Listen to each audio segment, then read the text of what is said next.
Manusia diciptakan sebagai khalifah, menjadi wakil Allah di muka bumi.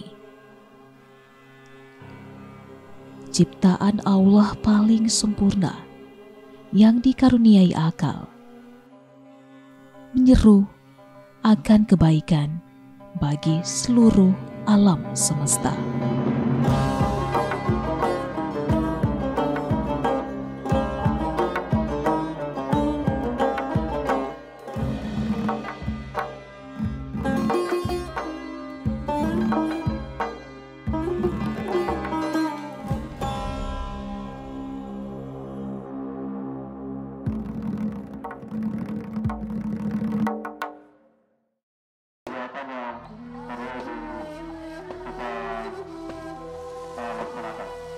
Manusia dikaruniai psikologis yang sangat sempurna.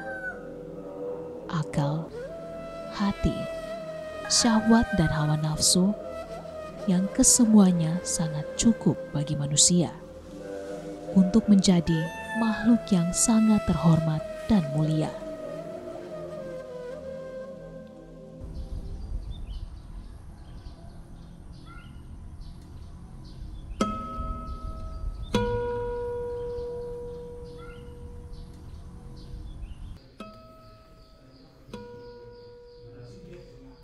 Saya Abdul Mukmin SAI MH, sekarang sebagai penyuluh agama di Kementerian Agama Kabupaten Gorontalo Utara, penyuluh agama Islam fungsional di Kabupaten Gorontalo Utara.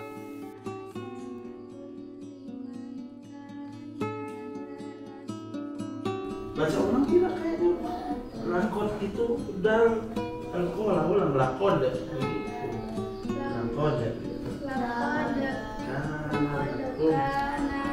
Sebaik-baik manusia yang bermanfaat bagi sesama, menyebarkan kebaikan melalui ilmu pengetahuan agar menjadi syafaat di akhirat.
Halo, Cece, Coto.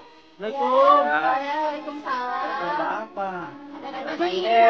Main game? Ya. Daripada main game atau TikTok, barang kumpul di situ rabu-rabu. Ada yang saya mau sampaikan, boleh? Boleh. Silakan, Coto. Iya.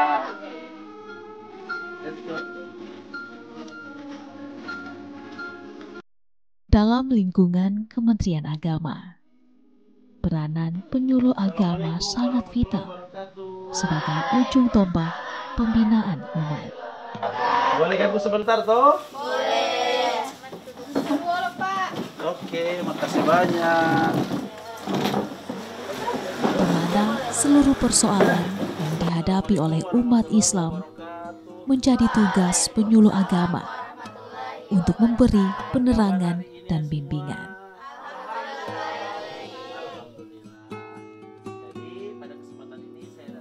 Posisi penyuluh agama itu berdasarkan namanya, penyuluh itu adalah yang memberikan penyuluhan atau memberi penerangan, asal kata suluh kan. Jadi kita diharapkan penyuluh di masyarakat mempunyai berposisi sebagai juru penerang di masyarakat gitu. Jadi bisa memberikan pencerahan agama di masyarakat.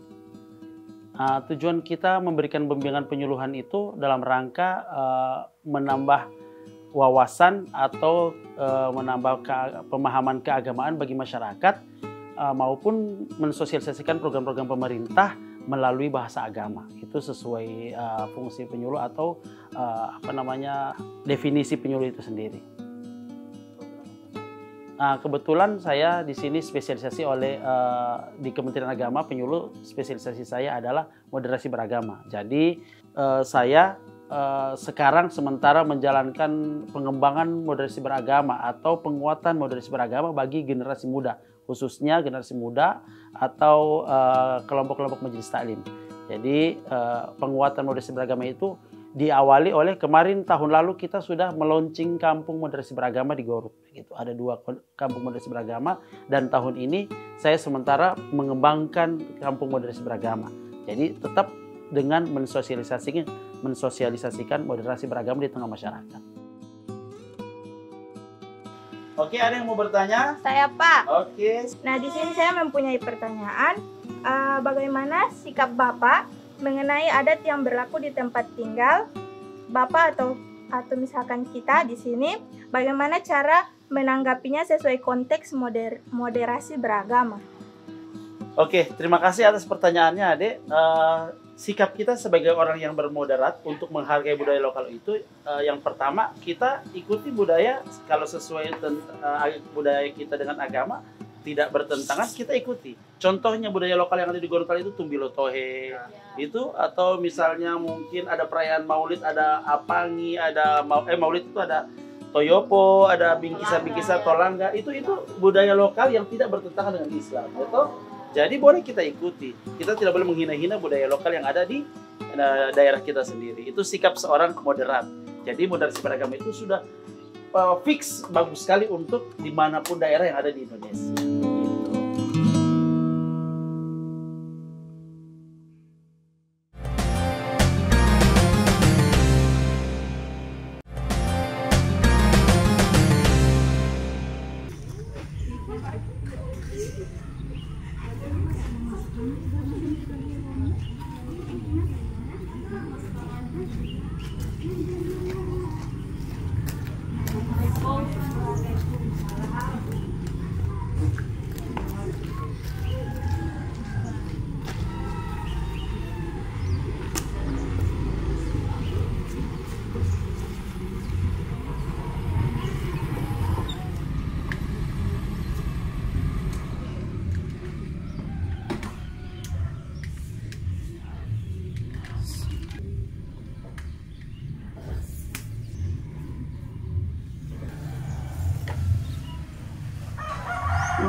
Assalamualaikum warahmatullahi wabarakatuh.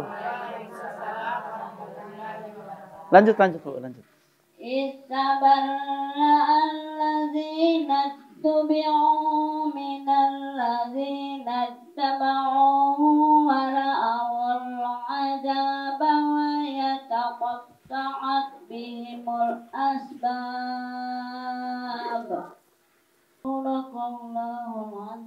Bismillahirrahmanirrahim. Assalamualaikum warahmatullahi wabarakatuh.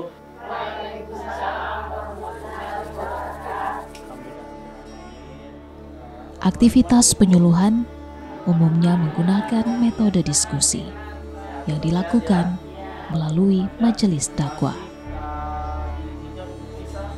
Cara ini efektif untuk bisa langsung bersentuhan dengan umat.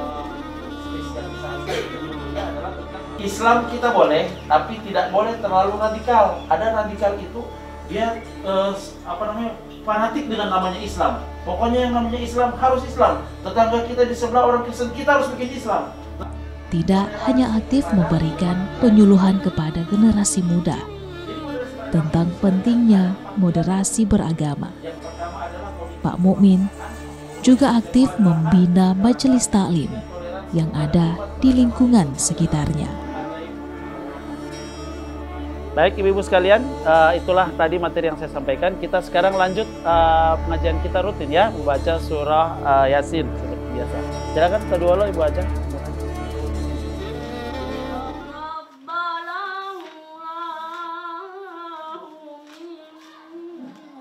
Pendidikan non formal itu penting bagi masyarakat, khususnya generasi muda atau majelis taklim, karena di samping itu langsung bertatapan langsung dengan mereka, itu juga bisa kita memberikan contoh-contoh, Pak. Ketika kita ketemu dengan mereka, kita berikan contoh-contoh yang aktual, yang terjadi, yang terkini, yang terupdate, kita bisa berikan kepada mereka. Makanya banyak lembaga-lembaga formal itu mereka hanya fokus ke salah satu ilmu saja. Nah, kalau non formal semua, mencakup semua bidang, semua wawasan. Jadi penyuluhan bagi lembaga non formal itu sangat penting bagi masyarakat dan generasi muda.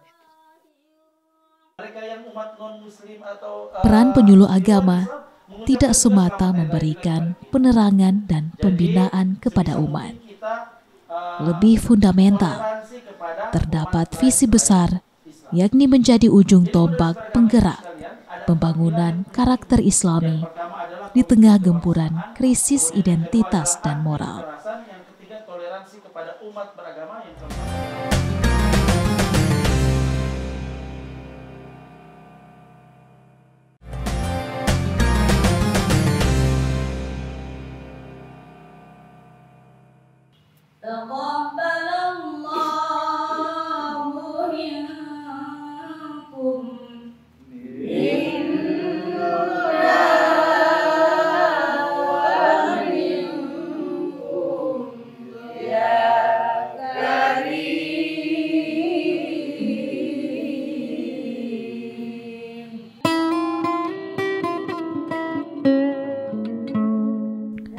tokoh agama, penyuluh agama, dai dan mubalik memiliki kedudukan dan kepercayaan masyarakat yang sangat strategis.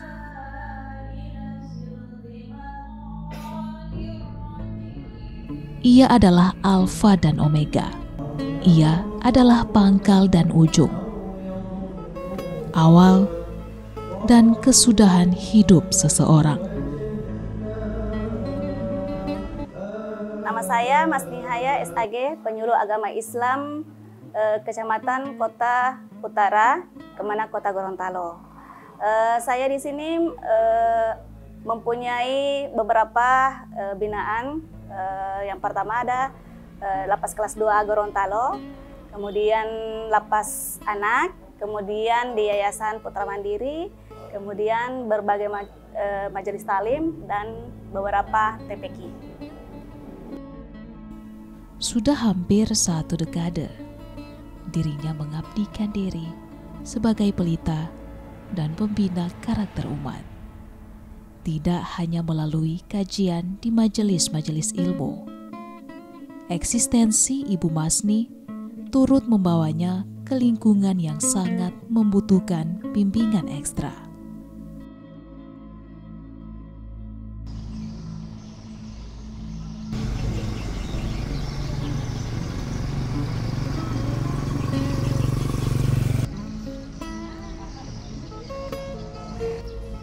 Lapas Kelas 2 Gorontalo menjadi tujuan beliau membina dan mengembalikan fitrah para warga binaan.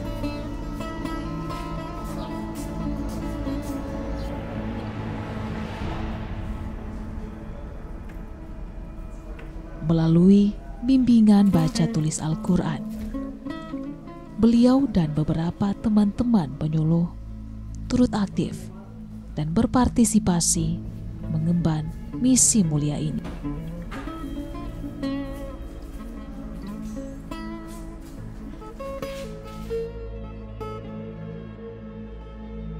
Hukum-hukum bacaan, hukum tajwid, dan sifat hurufnya. Ya, kalau dia belum ada barisan, dia hurufnya baik.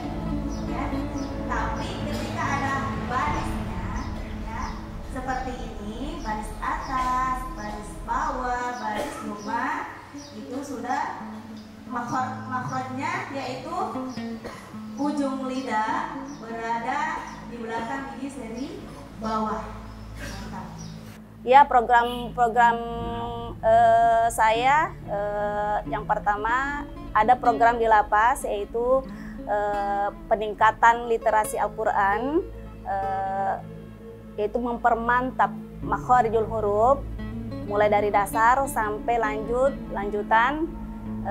Kemudian ada yaitu metode nagom, yaitu lagu. Ketika sudah mantap makharijul huruf, hukum bacaannya itu dilanjutkan ke tilawah atau disebut dengan nagom.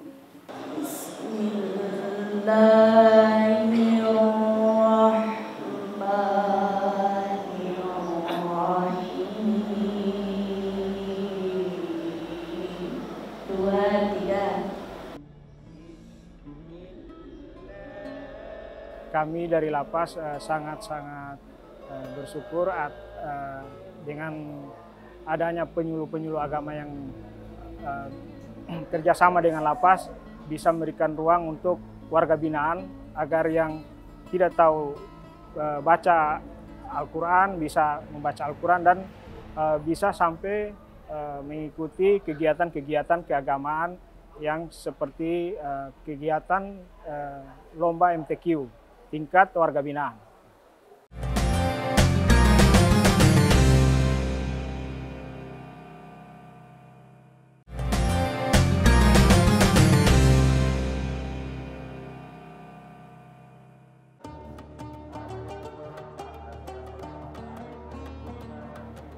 Peran seorang penyuluh agama dapat memberikan manfaat yang sangat besar dalam memperbaiki akhlak dan perilaku, tak terkecuali warga binaan, untuk menjadi pribadi yang lebih baik.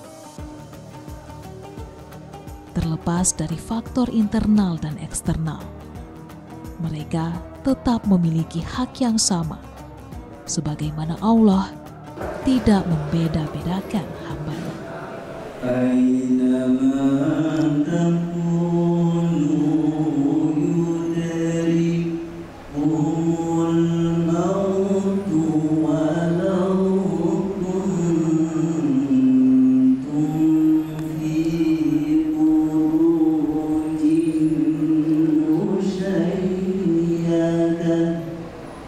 Atas kehadiran Ibu Mas Nihaya itu saya sangat bersyukur sekali, karena kalau bukan Ibu Mas Nihaya saya tidak tahu mengajar sampai mengajar teman-teman atas berkat Ibu Mas Nihaya.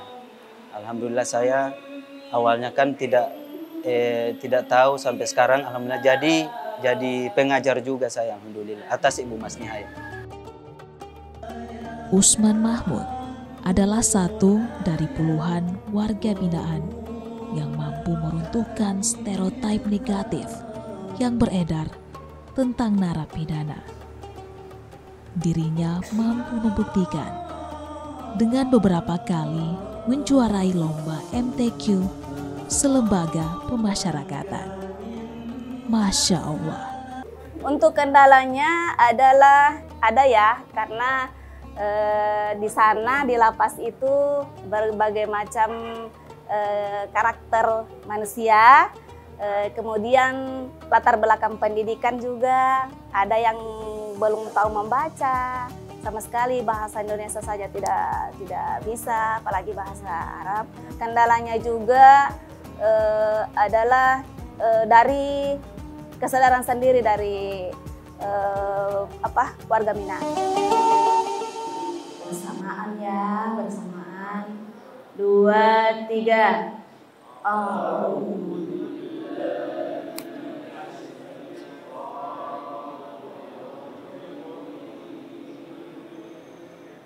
Bismillahirrahmanirrahim.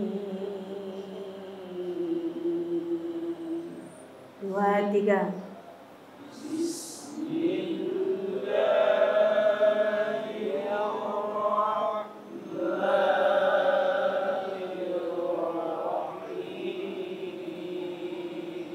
Coba nadanya direndahkan ya, nadanya direndahkan, jangan langsung tinggi. Bismillahirrahmanirrahim.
Tantangan dalam mewujudkan masyarakat madani, masyarakat yang dinapasi oleh nilai-nilai Al-Quran, dibutuhkan insan intelektual yang mampu menjadi cahaya di ruang sesak akan hegemoni dunia.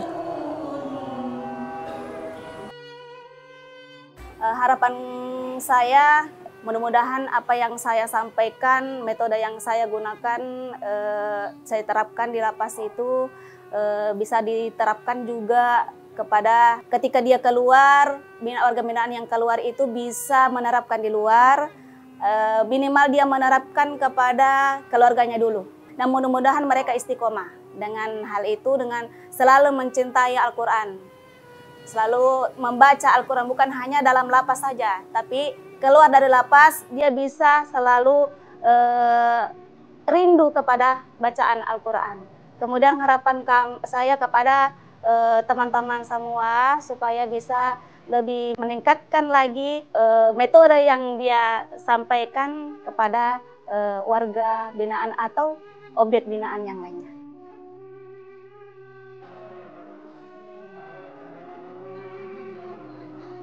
Serulah manusia kepada jalan Tuhanmu dengan hikmah dan pengajaran yang baik, dan berdebatlah dengan mereka dengan cara yang baik.